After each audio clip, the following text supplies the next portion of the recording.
Hello friends, how are you? कैसे हो आप सभी? उम्मीद करता हूं कि आप सभी मस्त होंगे, व्यस्त होंगे, पढ़ाई में बिजी होंगे। तो फ्रेंड्स, यदि बिजी हैं तो बहुत अच्छा है, क्योंकि तभी आपको सफलता जल्दी से जल्दी मिल सकेगी।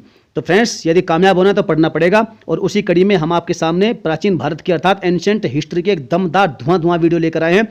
और साथ ही चौथे नंबर की वीडियो, यदि आपने पहले 3 वीडियो नहीं देखी है तो जाकर के प्लेलिस्ट में जाइएगा चैनल की, वहां से आपको तीनों वीडियो प्रोवाइड हो जाएगी। और फ्रेंड्स, याद रखिएगा, जिनका भी टेट का कोई भी एग्जाम है, अर्थात यूपी टेट है, सुपर टेट है, कोई भी टेट का एग्जाम है, या फिर जो यूपीएसआई का एग्जाम अभी आ रहा है, और एसएससी जीडी की जो लोग तैयारी कर रहे हैं, और पुलिस की, सीजल की, किसी भी फील्ड की आप तैयारी कर रहे हैं फ्रेंड्स, क्योंकि ऐसा कोई भी एग्जाम नहीं होता जहां यहाँ से एंशिएंट हिस्ट्री से प्रश्न ना बनते हों।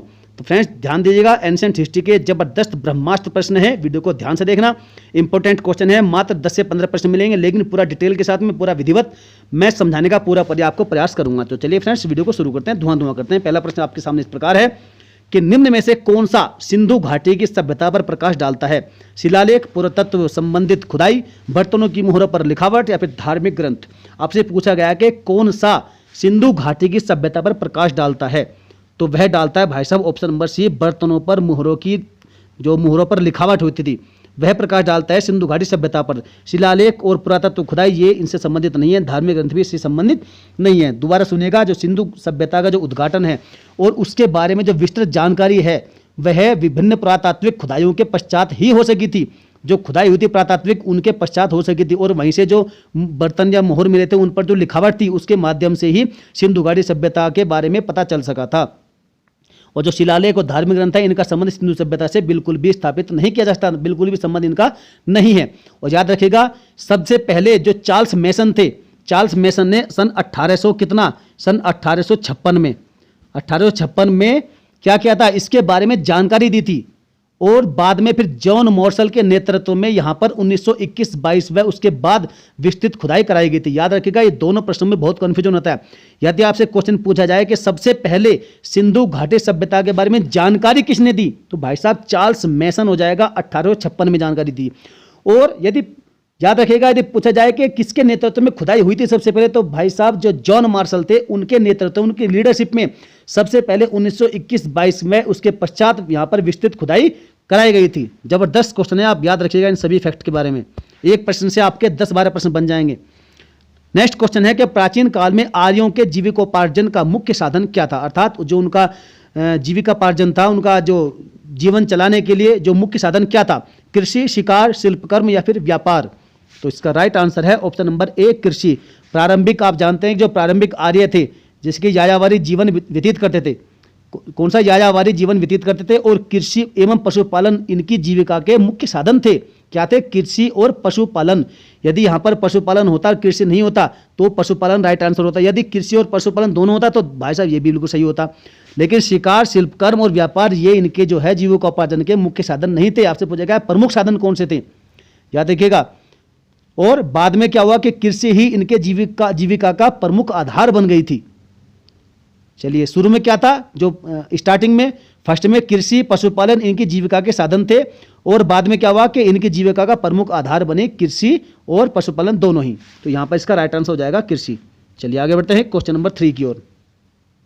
ऋग्वेद काल में जनता निम्न में से मुख्यतः किसमें विश्वास करती थी? देखिए फ्रेंड्स, जिनका भी टेट का एग्जाम है तो उनके लिए तो यह वीडियो रामबाण है, और भी इस वीडियो को ध्यान से देखें, क्योंकि यहां से आपको 1-2 प्रश्न ऐसा मिलेगा जो आपके एग्जाम में फंसेगा जरूर। मूर्ति पूजा, एकेश्वरवाद, देवी पूजा, बलि एवं कर्मकांड? तो इसका राइट आंसर हो जाएगा ऑप्शन नंबर डी, बलि एवं कर्मकांड। जो ऋग्वेद काल में जनता सबसे ज्यादा किसमें विश्वास करती थी? बलि और कर्मकांड में विश्वास करती थी। ऋग्वेदिक युग में बलि क्या होती थी कि यज्ञ बलि के रूप में दी जाती थी। जो बलि होती थी वह यज्ञ बलि के रूप में दी जाती थी, और जो इंद्र और अग्नि थे वे क्या करते थे, उनको खुश करने के लिए ये बलि दी जाती थी, आहुति दी जाती थी इन बलियों की।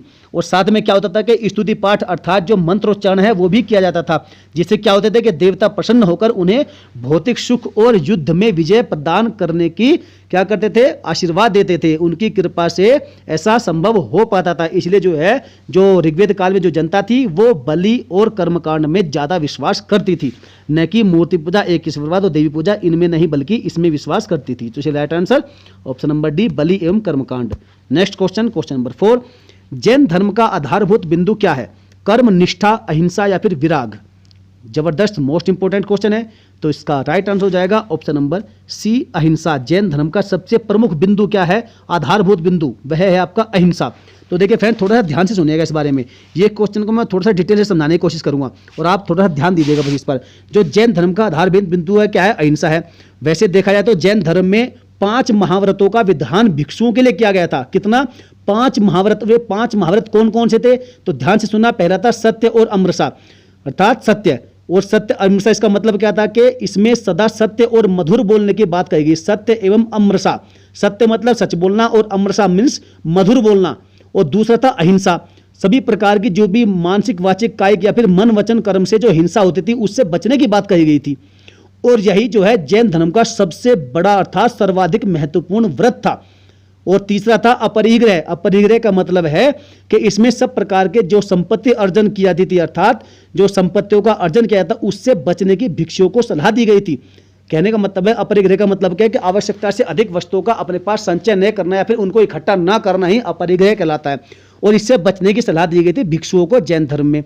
नेक्स्ट आपका चौथा है अस्थेय। अस्थेय का मीन्स है कि इसमें अनुमति के बिना किसी दूसरे की संपत्ति ग्रहण करने से बचने की बात कही गई।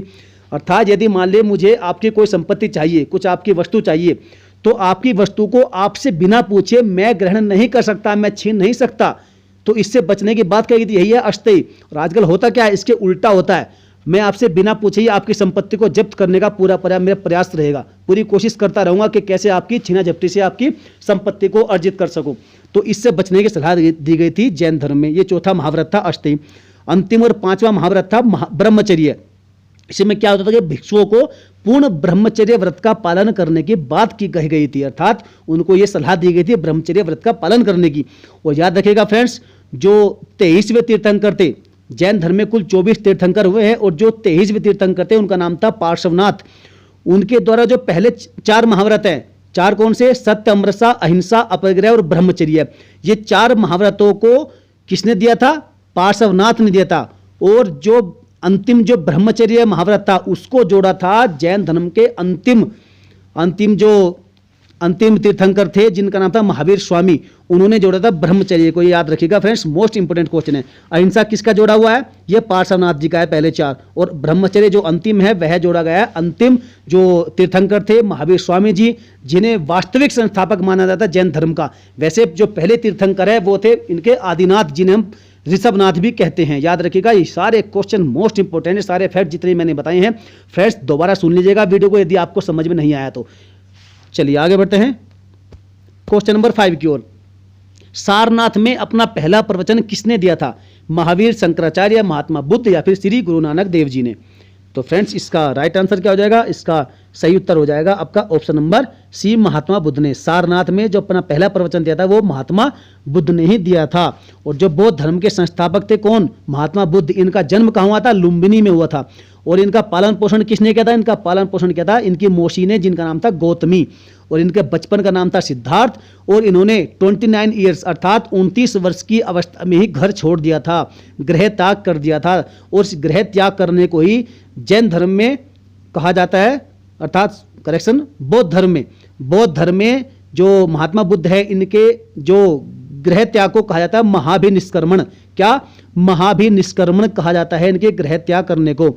और बैसाख पूर्णिमा के दिन इन्हें क्या हुआ था, निर्वाण प्राप्त हुआ था। निर्वाण का मतलब है कि इनका जो है स्वर्गवास हो गया था, इनकी आत्मा परमात्मा में विलीन हो गई थी बैसाख पूर्णिमा के दिन। और भगवान बुद्ध ने अपना जो पहला उपदेश दिया था वह कहाँ दिया था, सारनाथ में दिया था। और सारनाथ को हम ऋषि पत्तनम भी कहते हैं, ऋषि पत्तनम। ध्यान दीजिएगा, यदि कहीं विकल्प में सारनाथ की जगह ऋषि पत्तनम दिया गया तो भाई साहब कईयों के तोते उड़ जाएंगे, कई फ्रेंड्स के। तो चलिए याद रखिएगा, सारनाथ को कहते हैं ऋषि पत्तनम। और यहीं पर इन्होंने अपना पहला उपदेश दिया था, और जिसे हम धर्म चक्र प्रवर्तन के नाम से जानते हैं। जो उनका पहला उपदेश था, याद रखिएगा, धर्म चक्र प्रवर्तन। और कुशीनगर में इनकी मृत्यु हुई थी, अर्थात इन्होंने निर्वाण प्राप्त किया था, जिसे महापरिनिर्वाण कहा गया है। कहाँ पर, कुशीनगर में, उत्तर प्रदेश में। याद रखिएगा, ये सारनाथ और जो कुशीनगर है सभी उत्तर प्रदेश में स्थित है। चलिए आगे बढ़ते हैं क्वेश्चन नंबर 6। तीर्थंकर शब्द किससे संबंधित है, बौद्ध धर्म, ईसाई धर्म, सनातन धर्म या फिर जैन धर्म। मैंने सारा कुछ आपको बता ही दिया है, ये संबंधित है आपका किससे, जैन धर्म से। और इसमें कुल कितने तीर्थंकर हुए हैं? 24 हुए हैं। पहले का नाम था आदिनाथ, जिसे हम ऋषभनाथ कहते हैं, और 23वें थे कौन? पार्श्वनाथ। और अंतिम और इनके वास्तविक जो संस्थापक माने जाते हैं उनका नाम था महावीर स्वामी जी। चलिए आगे बढ़ते हैं। क्वेश्चन नंबर 7, किसने सहिष्णुता, उदारता और करुणा के त्रिविध आधार पर राज धर्म की स्थापना की थी? ये आपका भाई साहब 5 स्टार धुआं प्रश्न है। अशोक, अकबर, रणजीत सिंह या फिर शिवाजी? तो देखिए इसका सही जवाब हो जाएगा ऑप्शन नंबर ए, अशोक। और थोड़ा सा ध्यान से सुनिएगा इसके बारे में। जो अशोक के शासन का जो आदर्श था वह क्या था? कल्याणकारी राज्य था। कल्याणकारी राज्य की स्थापना इनका शासन का मुख्य आदर्श था। और उन्होंने अपने जो पहला उनका शिलालेख था उसमें सब मनुहस्य मम पूजा अर्थात सभी मनुष्य मेरी संतान है, ये आदर्श स्थापित किया था। किसमें? जो उनका पहला शिलालेख था। और आप बताइएगा पहला शिलालेख कौन सा था भाई साहब, कमेंट करके। मैंने आपको पहले बताया एक वीडियो में। और उसका जो धम्म था, धम्म अर्थात जिसे हम धर्म कहते हैं, उसका एक धम्म था, उसमें करुणा और सहिष्णुता का वह पर्याय था। उसका जो धम्म था अर्थात कह लीजिएगा जो अशोक का धर्म था वह करुणा और सहिष्णुता का मुख्य पर्याय था। और बात करें तो अकबर के बारे में आप जानते हैं कि इन्होंने 1582 ईस्वी में अलग अलग धर्मों के सार संग्रह के रूप में इन्होंने क्या एक दीन ए इलाही धर्म की घोषणा की थी। दीन ए इलाही जो कि एकेश्वरवाद पर आधारित था। और जो शिवाजी मराठा है इनको आप जानते हैं कि ये मराठा शासकों से संबंधित थे। चलिए आगे बढ़ते हैं। क्वेश्चन नंबर 8, मौर्यों के बाद दक्षिण भारत में सबसे प्रभावशाली राज्य कौन सा था? सातवाहन, पल्लव, चोल या चालुक्य? जबरदस्त क्वेश्चन है फ्रेंड्स, सारे प्रश्न एक से एक दमदार हैं। आपको भला ही थोड़ा सा बोरिंग लगेगा सब्जेक्ट, लेकिन आपको मजा बहुत आएगा यदि आप वीडियो को पूरा देखेंगे और मेरी बातों को ध्यान से सुनेंगे। तो फ्रेंड्स इसका राइट आंसर है ऑप्शन नंबर ए, सातवाहन। मौर्यों के बाद दक्षिण भारत में सबसे प्रभावशाली जो राज्य था वह था सातवाहन वंश, सातवाहनों का राज्य। और ध्यान से दोबारा सुनिएगा फिर से, जो मौर्यों के बाद दक्षिण भारत में सातवाहनों का प्रभुत्व बहुत ज़्यादा रहा है। और इस युग में अर्थात इनके शासनकाल में शासकों में जो गौतमी पुत्र थे जिनका नाम था सातकर्णी, और उसके बाद एक और थे यज्ञश्री सातकर्णी, ये 2 सबसे प्रमुख शासक थे। वैसे तो शासक बहुत थे, लेकिन जो गौतमी पुत्र थे सातकर्णी और यज्ञश्री सातकर्णी, ये बड़े ही महत्वपूर्ण अर्थात प्रमुख शासक रहे हैं सातवाहन वंश के। और सातवाहनों का जो शक राज्य था अर्थात जो शक शासक थे उनसे बहुत लंबे समय तक संघर्ष चल रहा था, अर्थात यह चलता रहा था। और जो पल्लव वंश है, पल्लव वंश के बारे में बता दूं आपको, पल्लव वंश की स्थापना किसने की थी? सिंह विष्णु नाम के शासक ने की थी। उनको इसका श्रेय दिया जाता है, सिंह विष्णु को पल्लव वंश की स्थापना करने का, जिसने क्या किया था कि दक्षिण में अर्थात दक्षिण में जो चोलों को पराजित किया था। ये क्वेश्चन आपका एक बार पूछा गया था कि दक्षिण में चोलों को किसने पराजित किया था, और विकल्प में सिंह विष्णु भी था, और सिंह विष्णु ने ही इनको पराजित किया था। और सिंह विष्णु पल्लव वंश के संस्थापक थे। और उत्तरी महाराष्ट्र और विदर्भ में जो सातवाहन थे उनके स्थान पर एक स्थानीय शक्ति थी जिनका नाम था वाकाटक। वाकाटकों ने क्या किया था? प्रभुत्व अपना जमा दिया था। और वाकाटक के बाद में चालुक्य वंश सत्ता में आया था। वाकाटक के बाद में कौन आया था? चालुक्य वंश सत्ता में आया था। तो इसलिए फ्रेंड्स सभी ये फैक्ट जो है मोस्ट इंपोर्टेंट है, सभी को ध्यान से दोबारा सुनिएगा वीडियो को। नेक्स्ट क्वेश्चन, क्वेश्चन नंबर 9, हर्ष के साम्राज्य की राजधानी थी कौन सी? कन्नौज, पाटलिपुत्र, प्रयाग या फिर थानेश्वर? जबरदस्त फ्रेंड्स क्वेश्चन है ये भी। इसका राइट आंसर क्या होगा? इसका सही उत्तर हो जाएगा ऑप्शन नंबर ए, कन्नौज। जो राजा हर्ष थे उनके साम्राज्य की राजधानी क्या थी? कन्नौज थी। और हर्ष ने अपनी जो बहन थी जिनका नाम था राजश्री, हर्ष ने अपनी बहन राजश्री के कहने पर ही अर्थात उनके आग्रह पर ही कन्नौज की गद्दी पर बैठना स्वीकार किया था। और अपनी राजधानी कहाँ से? थानेश्वर से। थानेश्वर कहाँ है? तो भाई साहब थानेश्वर हरियाणा के कुरुक्षेत्र में है। कुरुक्षेत्र जो जिला है हरियाणा का उसमें स्थित है आपका थानेश्वर। और इन्होंने जो है अपनी राजधानी थानेश्वर से कन्नौज बदल दी थी, अर्थात कन्नौज में अपनी राजधानी हस्तांतरित इन्होंने कर दी थी, स्थानांतरित करके ले गए थे। और हर्षवर्धन लगभग 606 ईस्वी में थानेश्वर की राजगद्दी पर बैठ गया था। और इसके विषय में जानकारी यदि आपको ज़्यादा चाहिए तो बाणभट्ट द्वारा जो रचित हर्षचरित है उससे मिल जाएगी आपको। उसका बाणभट्ट ने जो रचना की थी हर्षचरितम की, उसी से जो है इसकी जानकारी पूरी मिल जाएगी। और जो समृद्धि और ऐश्वर्य के कारण कन्नौज को क्या कहते हैं? महोदय नगर भी कहते हैं। याद रखिएगा, कन्नौज का दूसरा नाम है महोदय नगर। और कन्नौज को ही हम इत्र नगरी भी कहते हैं क्योंकि यहाँ पर इत्र का बहुत अधिक मात्रा में निर्माण होता है। और कन्नौज की जो वर्तमान सांसद है, बताइएगा आप कौन है? वह पूर्व उत्तर प्रदेश के पूर्व मुख्यमंत्री अखिलेश यादव जी की पत्नी है जिनका नाम है डिम्पल यादव जी। कन्नौज से ही वो सांसद है। तो याद रखिएगा सभी फैक्ट मोस्ट इंपोर्टेंट। कन्नौज कहाँ है? उत्तर प्रदेश में। चलिए आगे बढ़ते हैं। क्वेश्चन नंबर 10, निम्न में से कौन सा राजवंश हूणों के आक्रमण से अत्यंत विचलित हुआ था? मौर्य, कुषाण, गुप्त वंश या फिर शुंग वंश? तो इसका राइट आंसर है ऑप्शन नंबर सी, गुप्त वंश। तो देखिए फ्रेंड्स, गुप्त शासक जो स्कंदगुप्त था, उनके समय में अर्थात उनके काल में जो हुणों के सबसे अधिक प्रबल आक्रमण हुए थे, जिसका नेता कौन था? खुशनेवाज। हुणों का नेता उस समय पर कौन था? खुशनेवाज था, जो प्रमुख नेता था। और उसके बाद में हालांकि जो स्कंदगुप्त थे, इन्होंने इस आक्रमण को विफल कर दिया था। और बाद में पुरुगुप्त और बुधगुप्त बालादित्य के समय पर जो तोरमान और मिहिर कुल थे, उनके अचानक आक्रमण फिर हुए और गुप्त साम्राज्य का जो उदय हुआ था वह हुआ था कुषाण साम्राज्य के बाद में। अर्थात कुषाण साम्राज्य को मिटा करके इस वंश की स्थापना हुई थी। किसकी? गुप्त साम्राज्य की, गुप्त वंश की। और चंद्रगुप्त प्रथम गुप्त वंश का प्रथम राजा था और उसके बाद में उसका पुत्र था समुद्रगुप्त शासक बन गया था। तो याद रखिएगा, मोस्ट इंपोर्टेंट क्वेश्चन है ये। गुप्त शासक स्कंदगुप्त के काल में हुणों के प्रबल आक्रमण हुए थे। ये भी आपका क्वेश्चन बन सकता है कि किसके शासन काल में हुणों के प्रबल आक्रमण गुप्त पर हुए थे, गुप्त वंश पर? तो वे थे भाई साहब स्कंदगुप्त के काल में। और किए किसने थे? हुणों ने किए थे, जिनका प्रमुख नेता था, जिनका नेतृत्व किया था खुशनेवाज ने। लेकिन क्या किया था? स्कंदगुप्त ने इस आक्रमण को विफल कर दिया था।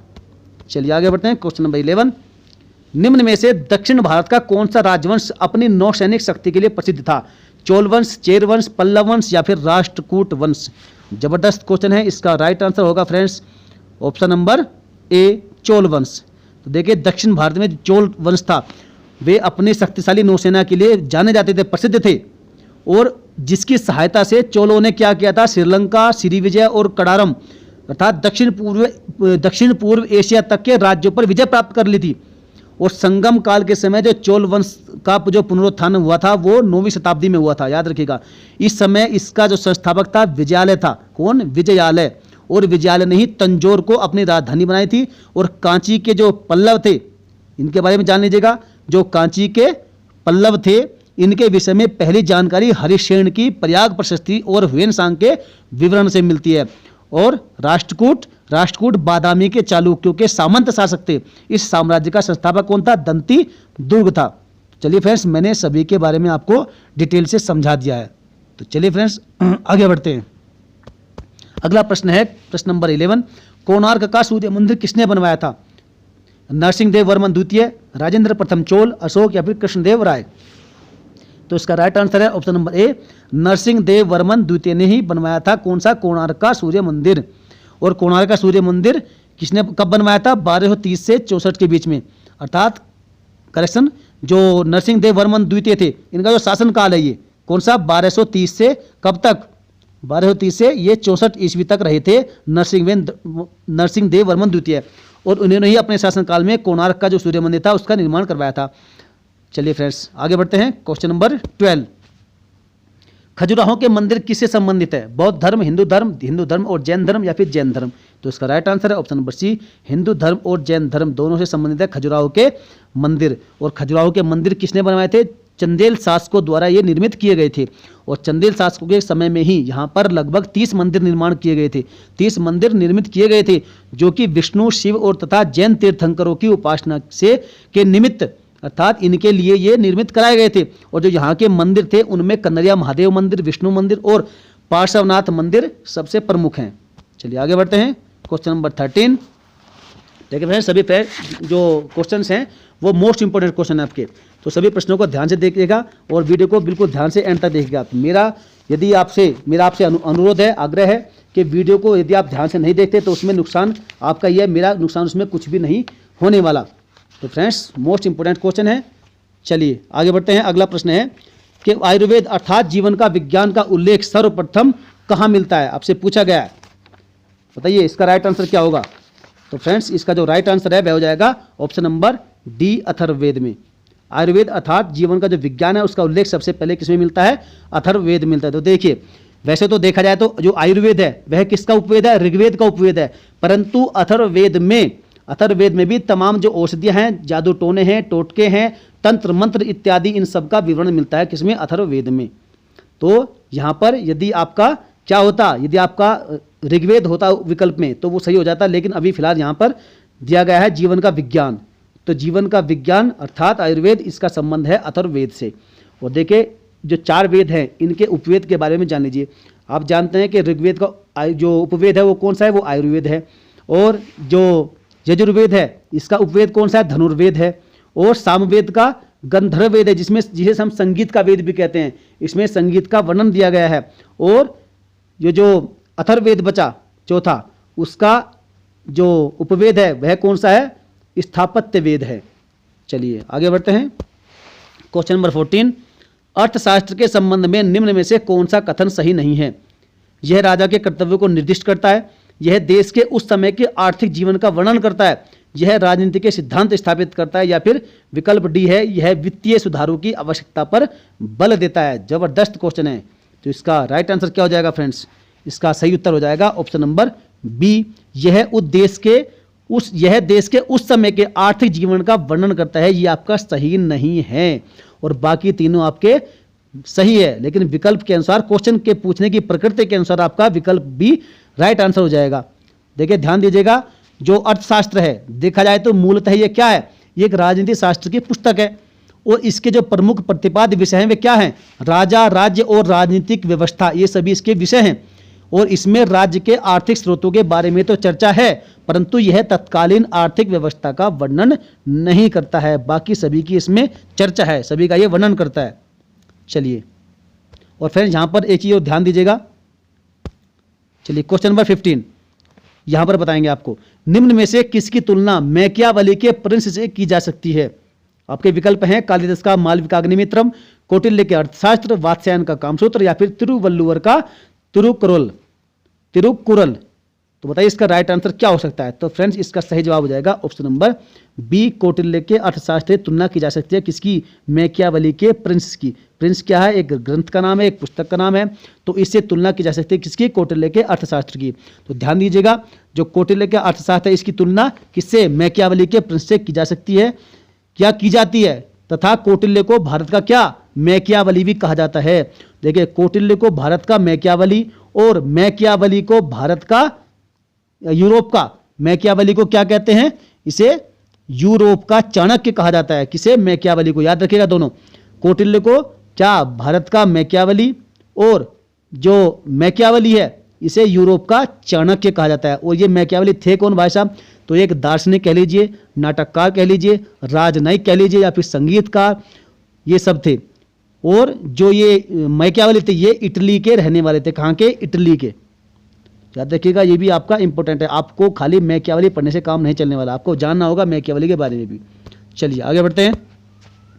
तो फ्रेंड्स वीडियो यहीं समाप्त होती है। आज का एक दमदार क्वेश्चन आपके लिए है, इब्न बतूता किसके शासनकाल में भारत आया था? आपको बताना है, मोस्ट इंपोर्टेंट क्वेश्चन है। ये एक यात्री था जो भारत में आया था, तो किसके शासनकाल में आया था? बाबर, मोहम्मद बिन तुगलक, अकबर, या फिर महमूद गजनवी। तो आप डिटेल से इस क्वेश्चन के बारे में लिखिएगा और ये भी लिखिएगा कि इब्न बतूता किस देश का रहने वाला था और ये किस वर्ष भारत में आया था, किसके शासनकाल में आया था, सारा कुछ लिखिएगा ताकि आपको सभी याद हो जाए। तो चलिए फ्रेंड्स, वीडियो कैसे लगी, वीडियो में आपको मेरी मेहनत कैसे लगी, आप वीडियो को, यदि आपको मेहनत मेरी अच्छी लगी है, यदि आपको वीडियो पसंद आई है, आपको क्वेश्चन यूजफुल लगे हैं, नॉलेजेबल लगे हैं, तो आप वीडियो को लाइक करिएगा, अपने सभी दोस्तों में शेयर भी कर दीजिएगा और कमेंट करके हमें कुछ सुझाव देना है तो दे सकते हैं। यदि अभी तक चैनल को सब्सक्राइब नहीं किया तो सब्सक्राइब करके बेल आइकन को जरूर प्रेस कर लेना ताकि आने वाले समय में आपको सभी मोस्ट इंपोर्टेंट वीडियोस सबसे पहले मिल सके। तो चलिए फ्रेंड्स, वीडियो देखने के लिए आपका दिल से बहुत बहुत धन्यवाद। पढ़ते रहिए, मस्त रहिए, व्यस्त रहिए। जय हिंद, वंदे मातरम।